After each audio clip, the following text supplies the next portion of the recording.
Pendant des années, j'ai fait mon bilan en septembre, comme tout le monde. Mais cette année, je l'ai fait là, en ce moment. Je suis en train de le faire. Là, on est le 18 août.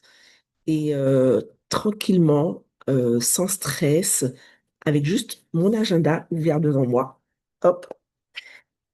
Et en fait, je pense que cette méthode-là, c'est vraiment celle qui me convient le mieux. Et je t'explique pourquoi dans cette vidéo. Alors bonjour, si tu ne me connais pas, moi c'est Christine.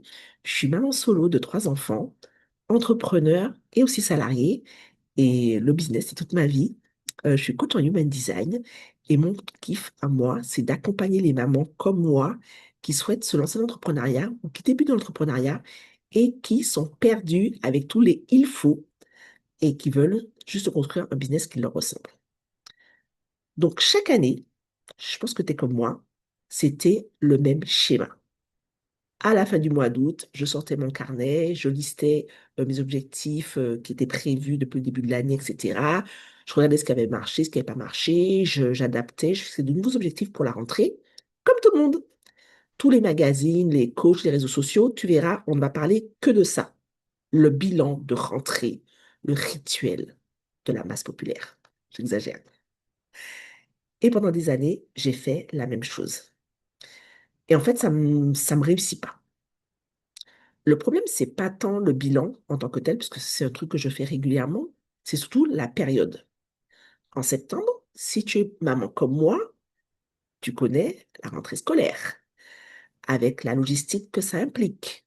Jongler entre les rendez-vous, les réunions de pré-rentrée, les devoirs, les fins d'inscription, etc., etc., etc. Résultat, à la rentrée, c'était plus une to-do de ministre plutôt qu'une réflexion sur laquelle tu dois vraiment te poser en étant au calme.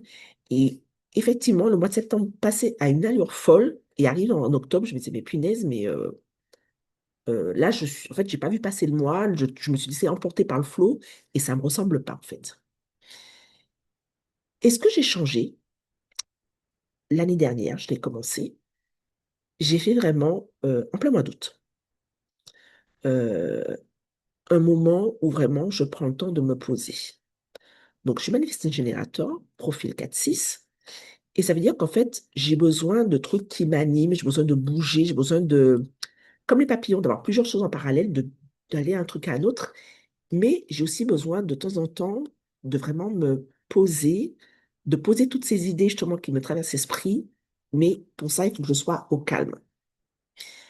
Et en été, pour moi, c'est le moment où mon rythme ralentit. J'ai moins de sollicitations extérieures, j'ai moins de logistique à gérer et pour moi, c'est beaucoup plus calme. Alors oui, il y a des gens qui disent oui, mais l'été, profites-en, fais avancer ton business, etc., etc. Oui, je suis d'accord, mais moi, je ne le fais pas avancer comme les autres parce que ben, moi, je suis maman et que mes enfants soient à la maison l'été. Voilà. Et le jour où j'ai commencé ça, j'ai vraiment pu vivre une rentrée scolaire, mais beaucoup plus sereine. J'ai vu clairement ce qui a fonctionné et ce que je pensais devoir dire, euh, c'est pas top en fait. Et les objectifs que j'ai posés ce jour-là, ben, en fait, j'ai vraiment pu m'y tenir jusqu'au mois de décembre sans les modifier une seule fois. Et ça, c'était une première pour moi. Alors, tu te dis, oui, Christine, c'est bien beau. Toi, tu as réussi à le faire, mais moi, comment je vais le faire? Mais en fait, tu n'as pas besoin d'attendre le mois d'août de l'année prochaine pour le faire. Tu peux commencer dès maintenant. Tu choisis un jour où tu n'as pas grand-chose de prévu. Pas le dimanche soir entre deux activités, entre deux trucs où tu réfléchis, etc. Un jour où tu es un peu posé et tu te poses trois questions simples. Qu'est-ce qui m'a donné de l'énergie cette année? Qu'est-ce qui m'en a appris? Et qu'est-ce que je veux vraiment poursuivre? Pas ce que tu penses que tu dois poursuivre, mais ce que tu as vraiment envie de poursuivre. Ensuite, le troisième point, je l'écris. Je ne le fais pas sur le téléphone, je le fais vraiment sur un carnet. J'écris mes objectifs. Et quatre, je ne fixe rien avant d'avoir laissé passer une nuit. Oui, je fais un travail un jour, je le laisse poser et j'y retourne le lendemain ou le surlendemain. C'est pas une méthode qui est figée, c'est un cadre vraiment que tu adaptes à toi, à ton profil, à ton rythme, à ton énergie. Alors, ce que j'ai voulu te faire comprendre dans cette vidéo, c'est que tu n'as pas besoin de faire ton bilan en septembre parce que tout le monde le fait à ce moment-là. Tu as besoin de le faire quand ton énergie te permet d'être au plus au clair. Pour toi, ça peut être l'été, ça peut être début d'été, ça peut être au printemps. C'est à toi de voir à quel moment c'est propice pour toi. Et vraiment, ce qui est important, c'est de sortir du rituel collectif, faire comme tout le monde, pour que tu puisses trouver vraiment le rythme qui t'appartient. Alors, si cette vidéo t'a parlé, abonne-toi. Chaque semaine, tu retrouves une vidéo. Ce sera une organisation du human design adaptée à ton business.